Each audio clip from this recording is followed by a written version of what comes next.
Hello everybody and welcome, my name is Alistair, and today we're going to be looking at the Paladin healer, both the regular heal and the buff debuff heal for going into mod 33. Now this is what I'm running, and we'll start off with the main healing build and then we'll go on to the buff debuff.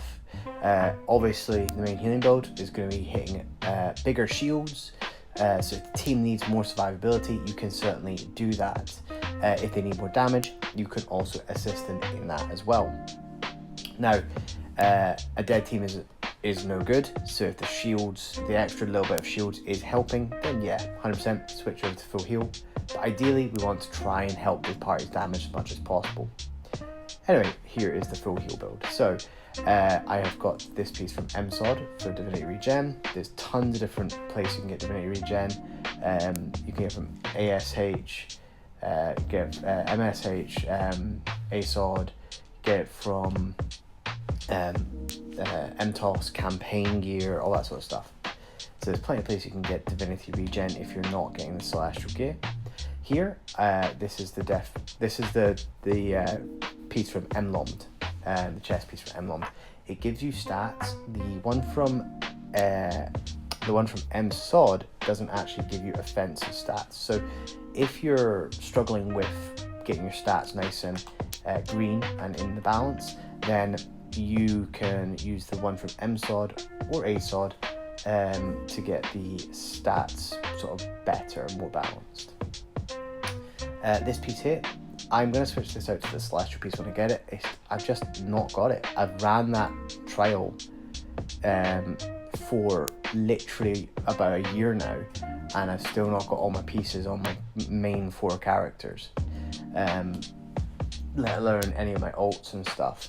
So right now I'm running this piece. This piece is very good. It comes from Master Dread Sanctum, Advanced Dread Sanctum as well, also gives a piece, and there's also camping pieces like this, along with Wild Space, MIC, AIC, and Moondancer.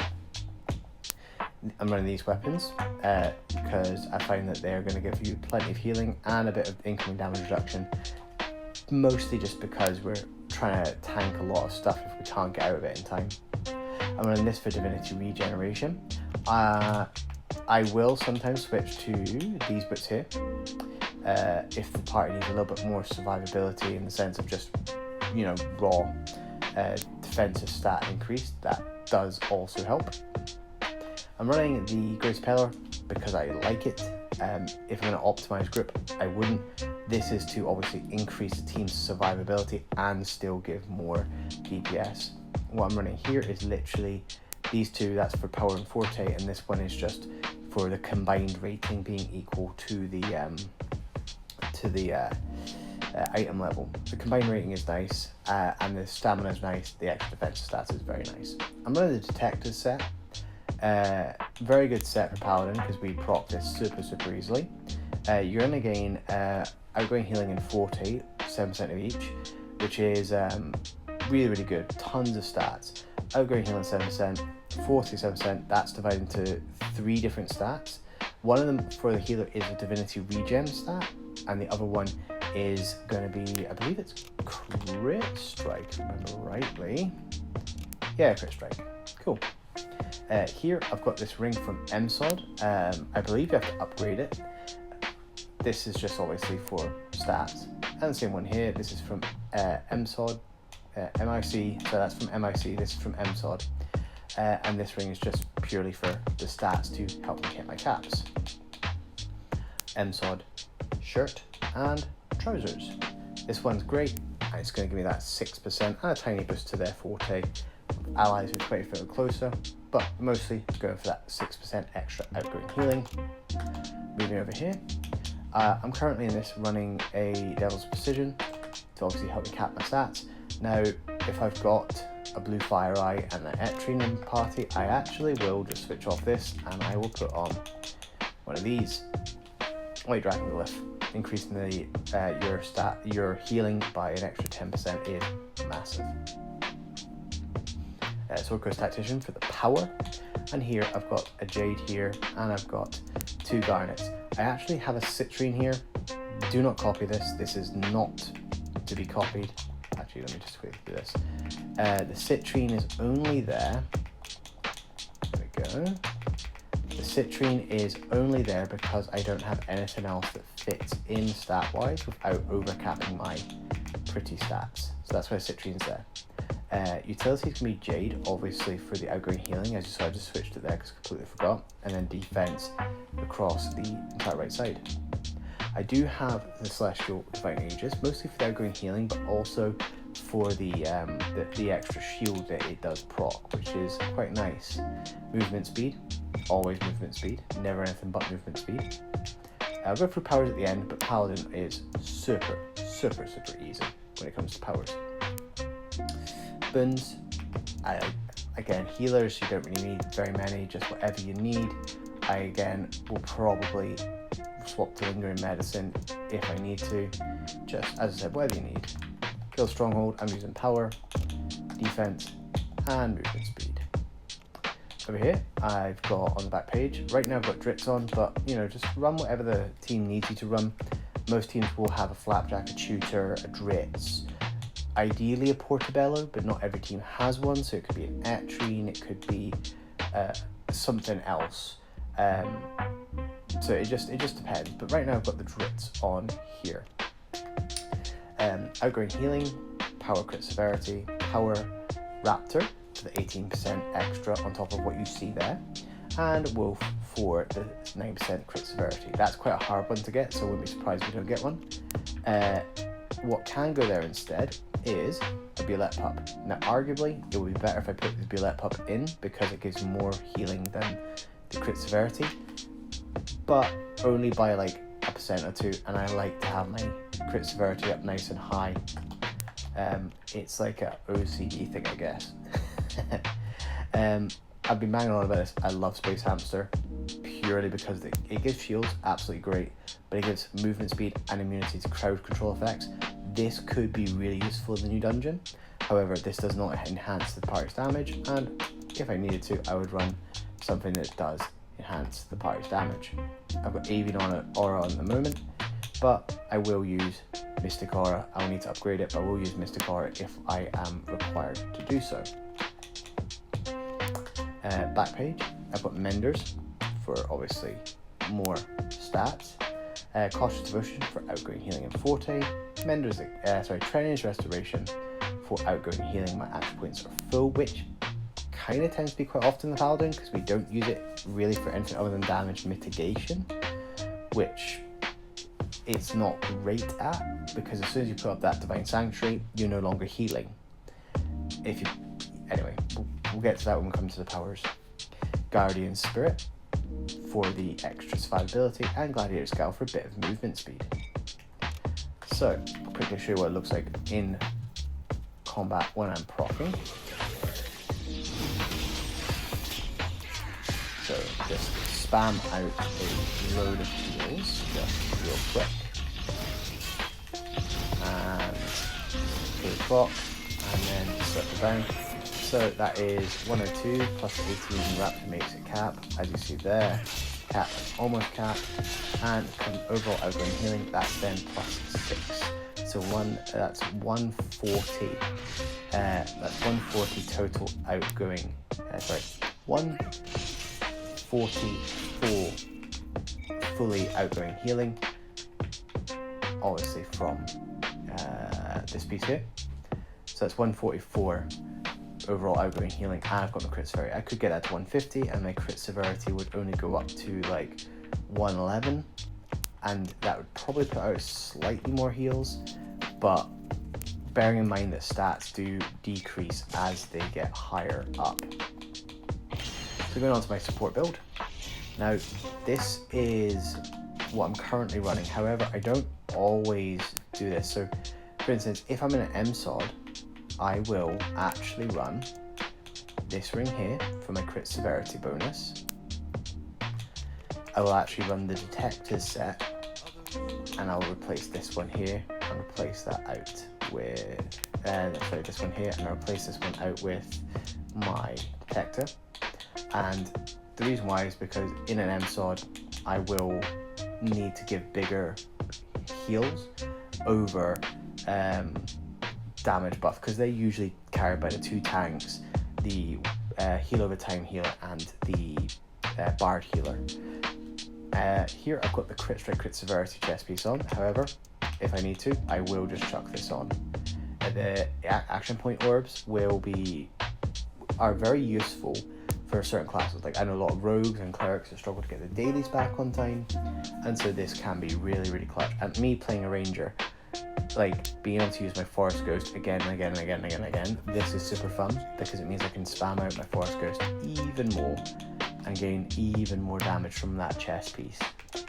But right now I'm going to hop this just on here. And yeah, in an MSOD, I would be capping crit strike, not crit severity obviously, but I'd be capping crit strike with all the group bonuses that you do get when you are in an MSOD, like a 10-man trial situation. Down here, I have got the Sabatons of the Deathless Faith. These are for obviously a bit of extra survivability. And here you can see what I'm running. And obviously just the blast set for the most damage possible. The styling set, and then I'm running the Grace Ring to reduce the enemy's stats by 7%. As I go along, boons, this is all basically just the exact same. I just utilize some other bits and bobs. Boon points are what they are. They're just more build dependent. As you see here, 2 lots of outgoing healing, power, got my Raptor and my utility power being Wolf. And on the back page, here I'm using vulnerability because that's the one that I last got asked to use, and obviously that's just to reduce the enemy stats and increase the damage. Rocking the Fane icon of the companion, and over here on the back page I'm using the Perilous Polymorph, obviously for stat reduction. I'm using the Avian Aura at the moment, but we'll switch to Mystic when I am asked to, because I probably will be for this new 5-man. And here it is, Menders, Cautious, Menders, Guardians, and Gladiator Scout, just the same as the other one. So I'll show you what I'm proccing in combat. Let me just switch to my Etrine, because this is what I usually run with this, because it allows my crit strike to get nice and high up. There it is. So, pop my Etrine, pop a few of these, pop 7 of these, and we're just going to quickly fly down and look at the stats that I have. Okay, so 99, 89.5, 106, as you see there. And got outgoing healing. 107, that will go up by another 6, so 113.6, and this isn't proc, so that'll be 116, that'll be 126, which is still a very respectable heal. Obviously the shields will be a little bit less, but overall it does do very, very well. Power will go up by obviously my Etrine, ideally a Portobello, and so on. But unfortunately I don't have space for the Runic Aura along with the Mystic Aura with this build. As I said, I'm really squeezing stats in here. So I'll quickly go over powers and what would be best to be using within content at the moment. So with the at-wills, there's a little bit of preference here, but I use Divine Fulmination to proc things and to be able to hit, constantly keeping myself going, and Cure Wounds for obviously the little top-up heals. I very, very, very rarely feel the need to use this. I use Cleansing Circle for outgoing healing and the Divinity Regen. I use Sacred Weapon and Divine Shelter, and I pretty much always just use this setup to maximize my amount of heal. However, if the group's needs a bit more of this sort of single target stuff, I can pop that on. I can stun enemies if we're going through ad groups and it's particularly difficult. I can use, there's a load of different things I can use. Banishment, that's quite useful if the tank needs that extra bit of help. This is terrible. I hate Cleansing Touch. It's a single target. It's really just a pain for group cleanses. I wish this was an AoE cleanse, but it's not, unfortunately. So with this is a little bit of preference here, but I find that just using sheltering, Divine Shelter, along with my right bumper locked onto usually the tank to give them the big overshields, I find that's most useful. Now for daily powers, I use Sanctuary. I barely ever use it, but it's mostly for DR, for the 15% DR, as you can't pop shields up. So in hypos, I'll pop that on with the overshields obviously being on, so you have to spam the overshields and then drop it at the right time.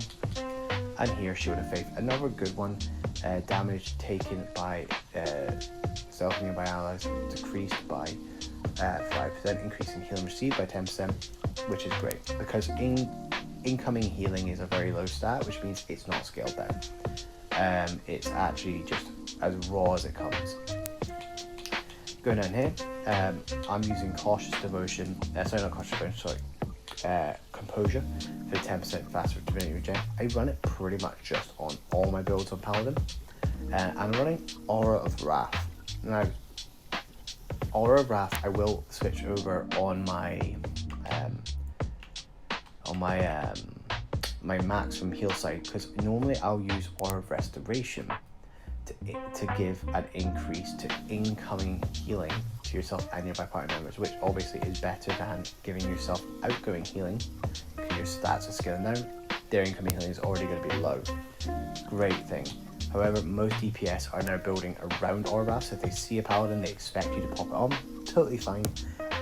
I personally don't build around having a Paladin because I can't guarantee having a Paladin every single run. But that's very useful to have. If you've got two Paladins, one could run Aura Protection, and you're really covering all your bases there. Here I've got Critical Touch. I'll let you have a little read for that one. Battle Focus. So that's just regeneration. Enduring Spirits. This is for Sacred Weapon. It reduces the damage you take, which is obviously great, and restores divinity over time, which is really helpful because we cast a lot of encounter powers. Convalescence, while under the effect of Shield of Faith. Yep, that's the daily here. While under the effect of Shield of Faith, all divine barriers are converted to hit point recovery, healing any target for the added value instead of erecting barriers. Now this is great for something like the hypo in Mastery when I put second boss at the bit at the end, when they have the damage checks, or I find that it's really useful in those sorts of situations. So it tops people up. Yes, it doesn't give them the overshield, but it tops people up. I find that also, and I don't know if I'm the only person who finds this, but when I cast it in that situation, I find that the cast time feels faster on my Divine Shelter. I don't know if it's a placebo, but I've not tested it overly, but that's something that I genuinely think that actually happens. It just feels smoother, and it just feels really good in that sort of situation. And Emissary Warding, whenever spells that grant Divine Barrier critically heal, the effect of the barrier is increased by an extra 25%. That's really big. That means that, you have little ones, and then you spam it a few times, and then it's a whole lot bigger straight away. And lastly, your tab heal. If you critically strike with your tab heal, it gets an extra 25%. So that is my heal build for coming into mod 33. If you have any questions, please feel free to comment. I should hopefully get the tank one out before the new mod drops, but I can't make any promises. So leave a comment, and I will catch you guys again on the next one. Goodbye for now.